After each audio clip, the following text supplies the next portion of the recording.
Welcome inside another crossover edition. Locked on Packers, Locked on Lions. I'm Peter Bukowski, host of Locked on Packers with my buddy Matt Dery from Locked on Lions. A Sunday night football, absolute NFC North showdown.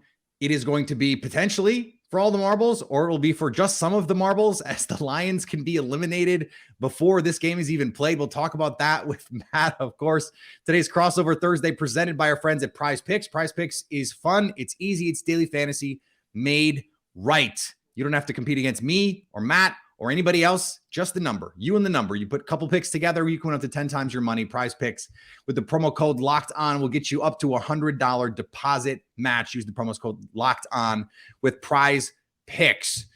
Matt, it is excellent to be with you. I hope you had a good holiday. Happy New Year, 2023. New year, new us, but not really, because we're here previewing this game.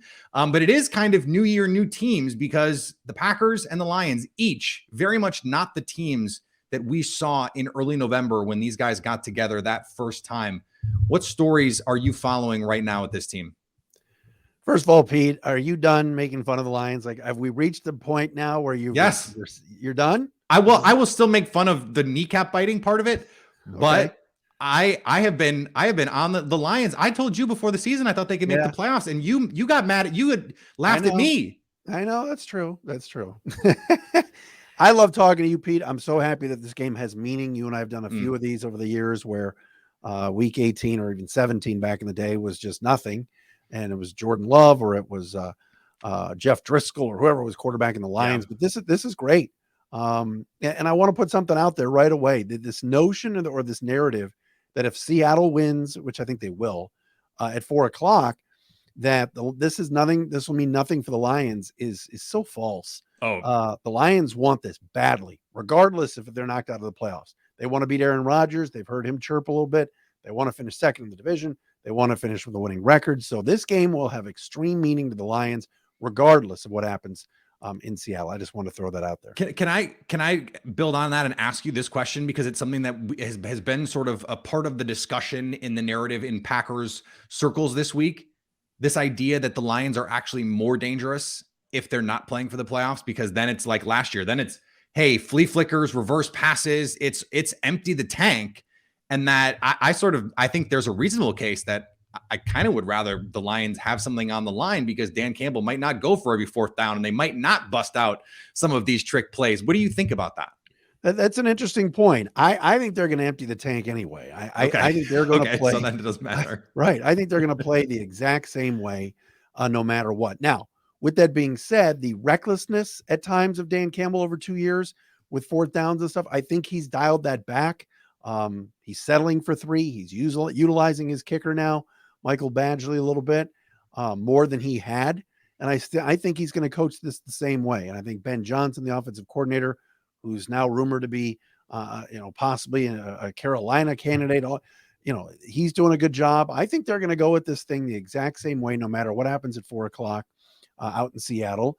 And I think the Lions are dangerous regardless. Now, do I think they're definitely going to win? We could do the prediction game later in the show here, but I think they are playing really well, sound, solid. The offense has been moving. Again, Jared Goff's last game as a Ram and last playoff game he ever played in was at Lambeau Field. And he didn't do too badly in that game despite the thumb injury, but obviously he was outplayed by Rodgers in that 32-18 Packer win over the Rams. But storyline for the Lions is this is fun. This is exactly where they wanted to be. They're excited.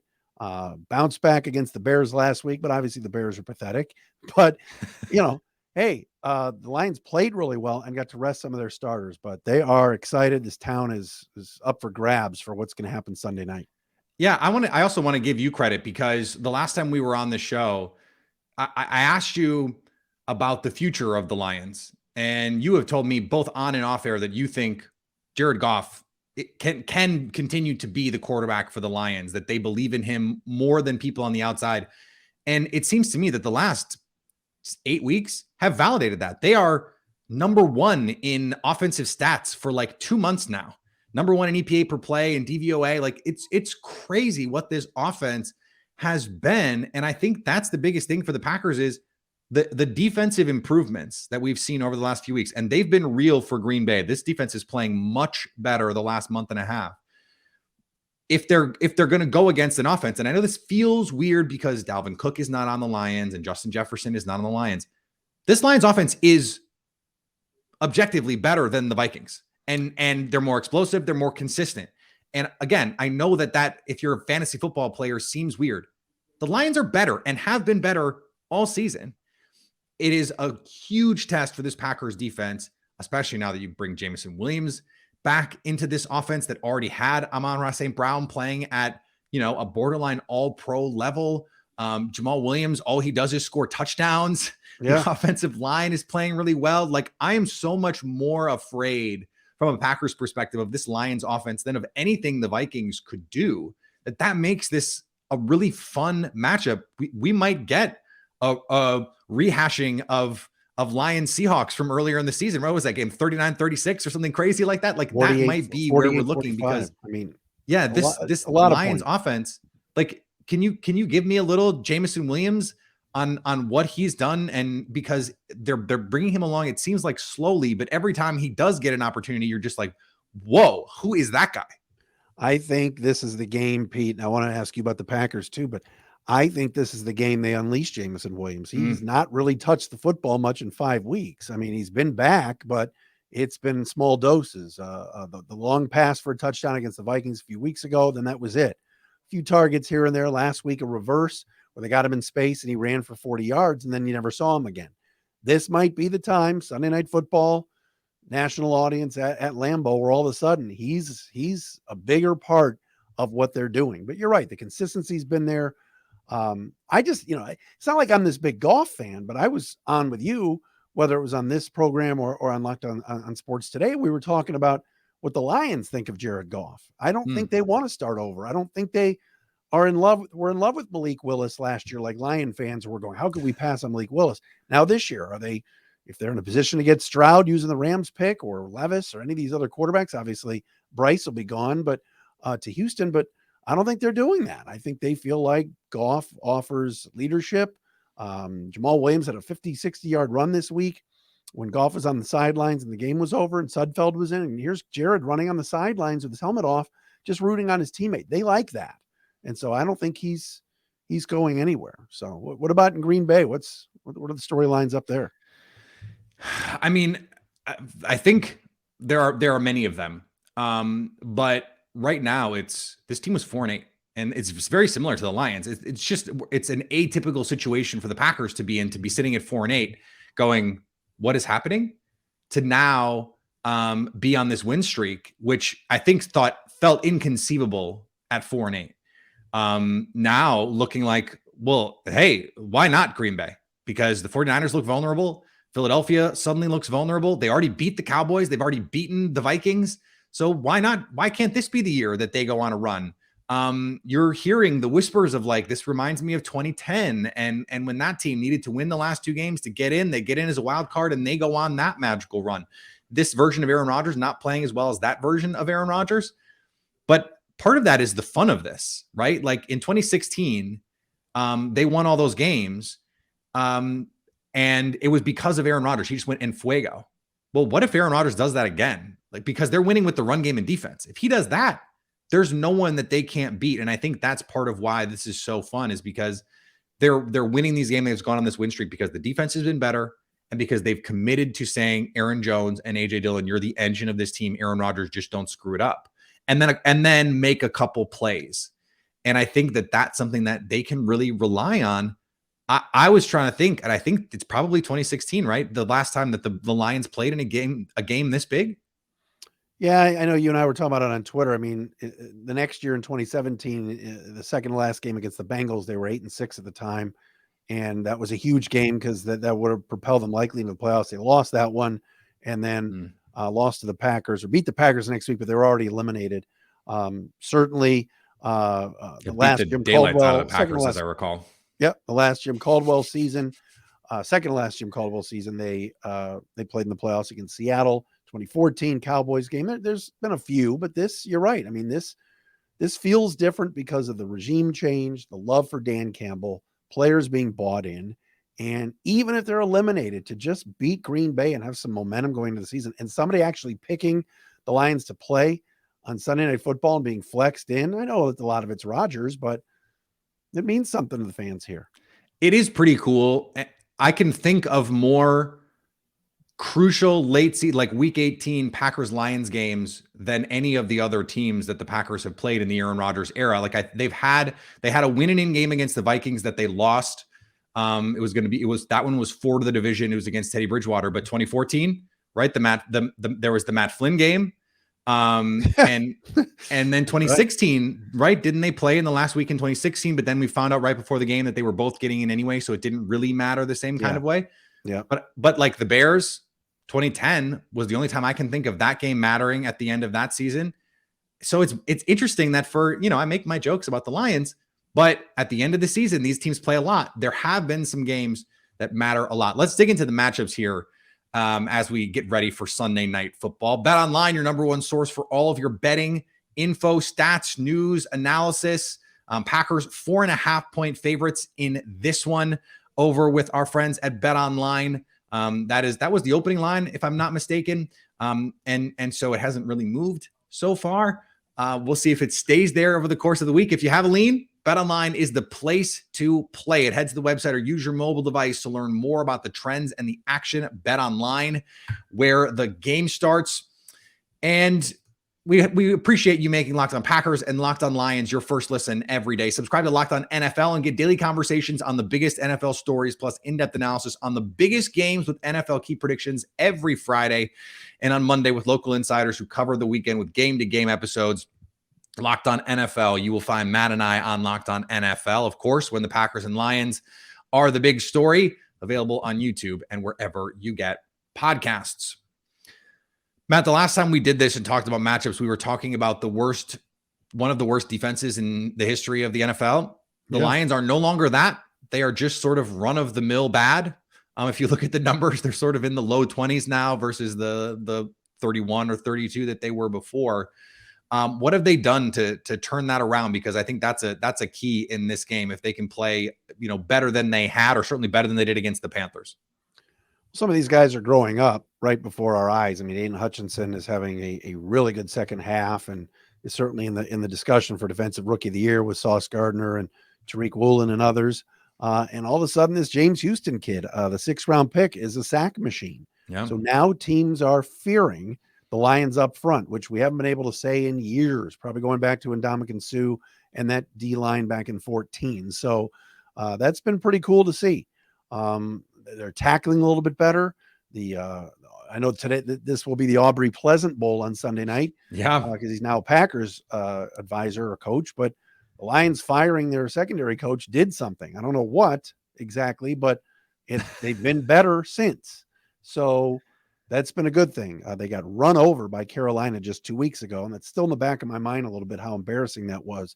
But all in all, it's just been better tackling. Safety play when Deshaun Elliott is healthy next to Kirby Joseph. Those guys have a nice chemistry. Elliott being healthy this week is going to be huge if he can play.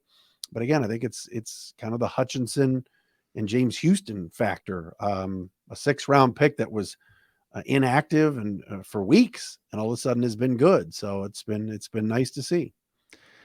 Yeah, and the defense. I mentioned the offense is the thing that I'm got my eye on here for the Lions. It's their best thing, but I think that's why the defense is so important. They got those turnovers in this first game. 3 interceptions off Aaron Rodgers, 0 for 4 in the red zone. I mean, I've never seen Aaron Rodgers play a game like that. It was bizarre to play. Yeah. You and I don't know that you and I talked about that specifically after the game. That's probably not going to happen, right? He's probably not going to throw 3 interceptions to one to Aiden Hutchinson, who now has I believe a record. I know he's the only player in the league this year to have 5 sacks and 3 interceptions. And I think he has a chance to set the interception record for defensive linemen in week 18. Rookie defensive lineman. Is it rookie? Okay. Yeah. But it was great. The Justin Fields pick last week on the last play was fun because he was like hiding out. I don't think Justin Fields ever knew he was even on the field, which I don't know if that's funnier for Aiden Hutchinson or worse for Justin Fields, but I think the answer is yes. So I'm interested in that. the running game for the Lions, and the play action game. The Lions running game I expect to be good, but then I look at the numbers and I go, it's just kind of like okay, like they're just kind of fine running the ball, but they're really good on play action. So, do you think they have to run the ball in this game against a leaky Packers run defense to make this offense work? Like obviously, Jared Goff straight drop. That's not going to be the way you win. It's not going to just be shotgun, spread it out, and try and let him pick apart this Packers pass defense. They have to go to play action. But how important do you think the run game is in this one?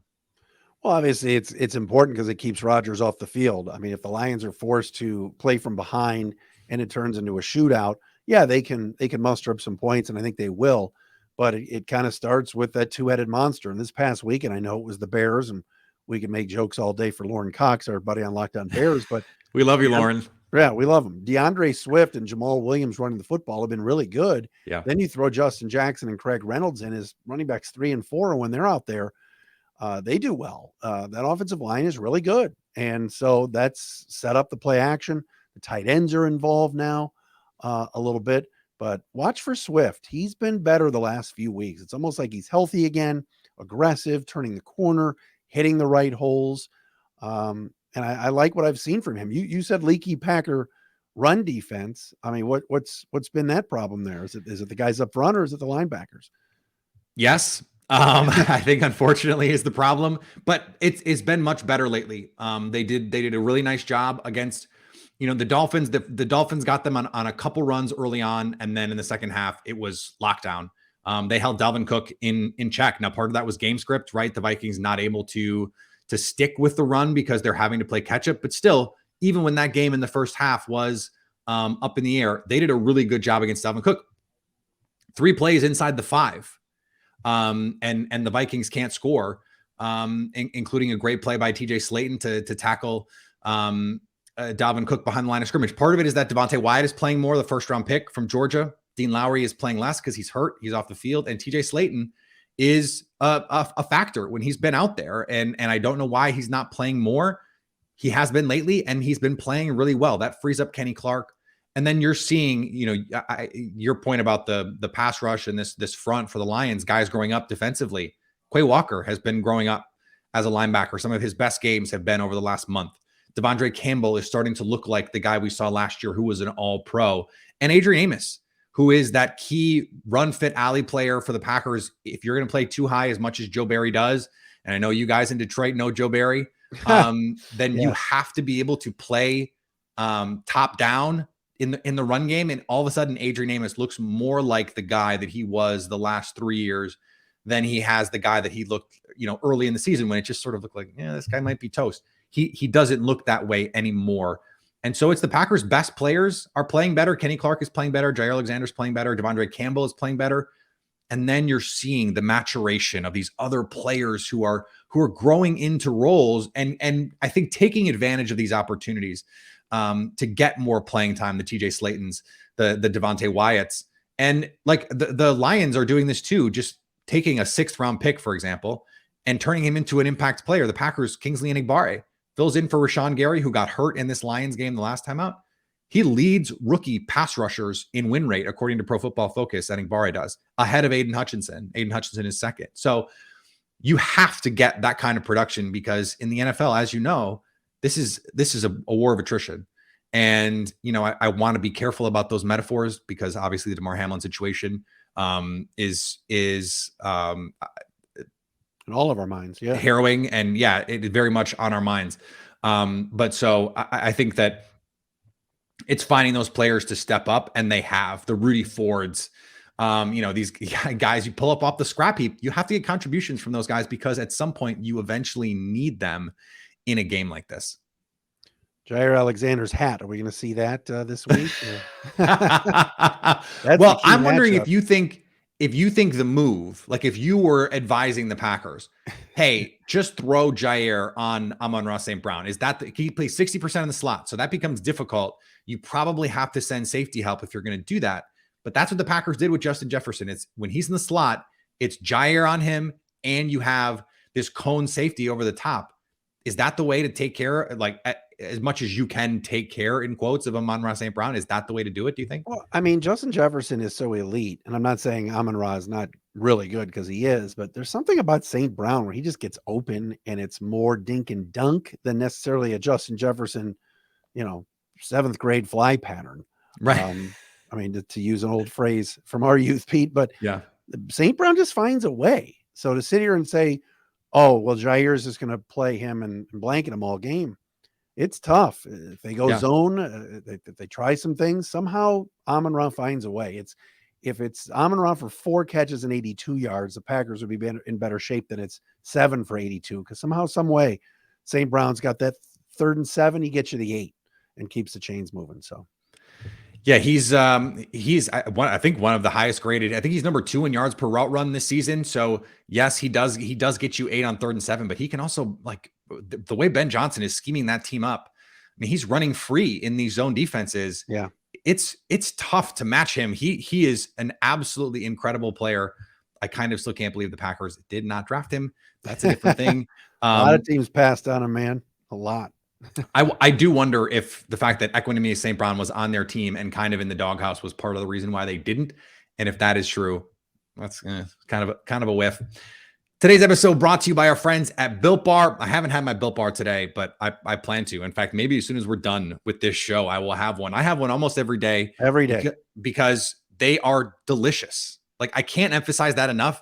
These are delicious, in addition to being exactly what you need from a bar like this that has the macros. They've got the protein, 17 grams of protein. They've got the low calories, 130 calories, 4 grams of sugar. Okay, all that stuff's great. You can find healthy food. You can't find healthy food that tastes like this. These things are special. 100% real chocolate on the outside. All the puff flavors, I cannot recommend them enough. They are unlike any protein bar you have ever had.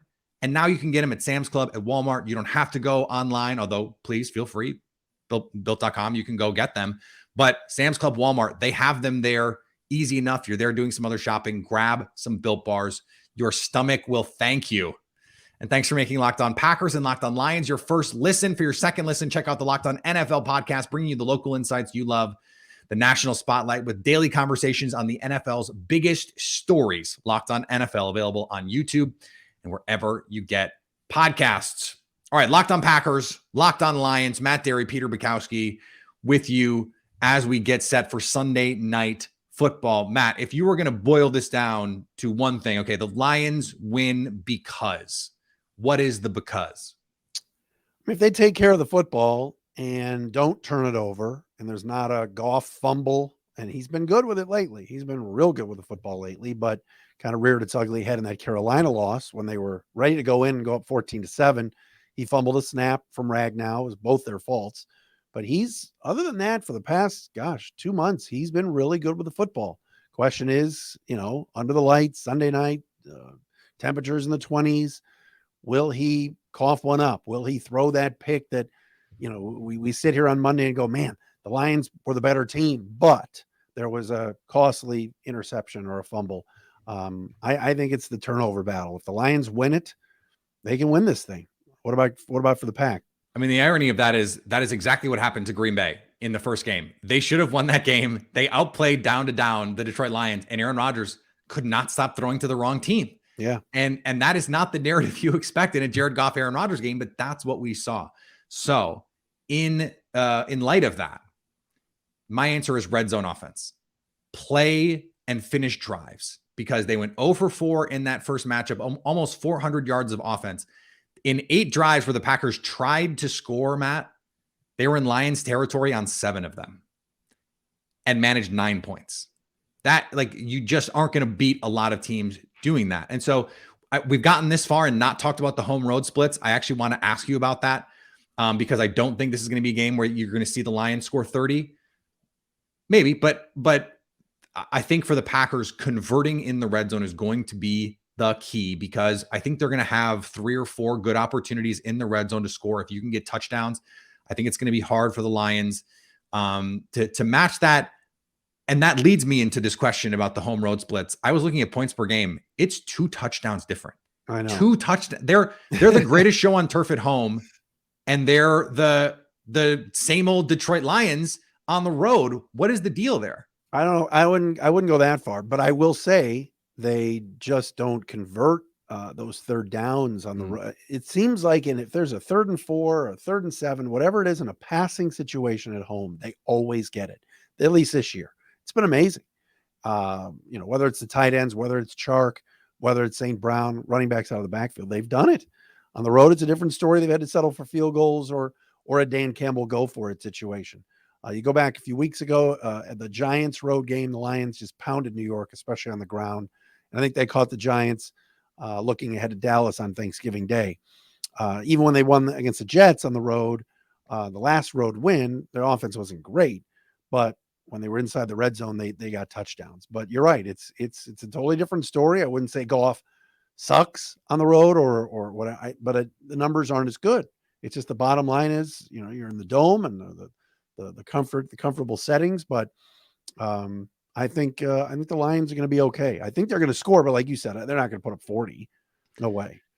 So I'm thinking about this game. I think I'm in that 27-21 kind of. It's going to be a good game, a back and forth game. I think the Packers ultimately have enough offense against this version of the Lions defense, even though I do think this defense is improved. And I think Aaron Rodgers is going to be very, very, very motivated to wash the taste of 3 interceptions in the red zone out of his mouth that he had from this first game. The ownage of the Lions has lessened over the last couple of years, right? This was like fait accompli when these two teams played, and it's not anymore. And I think, as his career winds down, he knows that this is the team that he's always made his mark against, because he's owned them and never said to the Bears fans or the Lions fans is that what he did to the Bears fans, I own you, but he has. And so I think this is the game where he puts his stamp on the season, ultimately gets them in. What say you? 4.5 points is the line at Betonline. Yeah, I think the Lions are going to cover. I think, I hate to be, on the fence guy and spineless, and I'm sure Lion fans are going to be bold, Matt. Come on, do it. Pick the Lions. I'm not. I'm going to take Green Bay, but I'm going to say this, and I warned my viewers and listeners on Sunday after the Bears win. I smell, and I know, and Packer fans are going to go, "Oh, here he goes." I think the officials are going to play a role. I do. Now, I'm not saying that the NFL's calling on the officials to fix the game for Rodgers so you get Aaron Rodgers into the playoffs. I'm saying I'm nervous about a James Houston coming around edge, smashing Rodgers, and they call it roughing the passer. And we all sit at home going, "Oh my God, roughing the passer again. Worst call ever. What, the NFL's got to fix roughing the passer." I smell it. I'm not saying it's going to be Trey Flowers blow to the head twice like a couple of years ago, but I got a weird feeling about that. Yeah.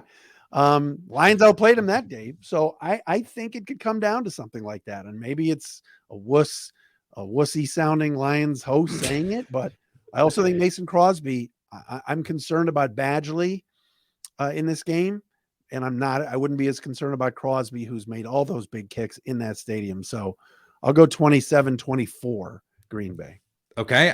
That's a good number. By the way, Mason Crosby last week, I know he hit the crossbar, but the guy is 38 years old and set the Packers record for a kick at Lambeau Field, and to do it in late December, pretty remarkable. 55, 56 yards. That's pretty amazing. It never occurred to me, but this is obviously true. The Lions fans think of that game as the Trey Flowers game. Packers fans think about that as the Allen Lazard game. Yeah. And it's just funny how fan bases remember these things. I don't think that's crazy. The Packers against the Dolphins benefited from a roughing the passer call in that game in a crucial moment. They ended up scoring a touchdown, and that was the moment when you knew probably going to win this game. And it was that benefit of the doubt call that Aaron Rodgers got. Now, it was a good call in that situation. It was a dumb penalty to take in the situation.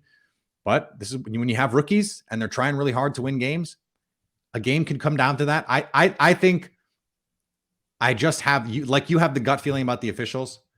I have this gut feeling Dan Campbell is going to go for a 4th down. He shouldn't.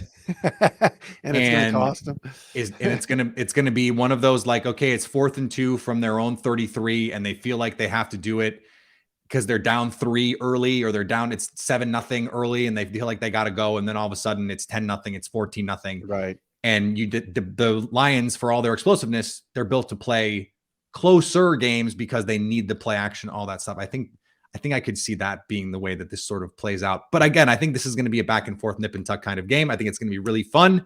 And I'm going to be live on YouTube after it to talk about all of it. So I'm really excited for this. And I'm glad to be here once again with you, Matt, to be doing this on a crossover Thursday. Pete, always a pleasure. Should be a lot of fun. Who knows what's going to happen? And if they tie, which could happen, the Lions get the nod if Seattle loses. But who knows? This will be something. Too bad we don't get a Chargers Raiders where they could just kneel it out and both make it. That would I want more of those situations where teams have to make these decisions where no, just kneel. If we tie, it's fine. 0-0. Let's tie and both go to the playoffs. It's fine. No. They're gonna play this game. Dan Campbell would not have it any other way. So, and the Packers better be ready no matter what happens to take the best shot from the Detroit Lions, or they'll get beat because they'll have to play well to beat this Lions team. No doubt about it. Matt, always fun. We will talk to everybody tomorrow.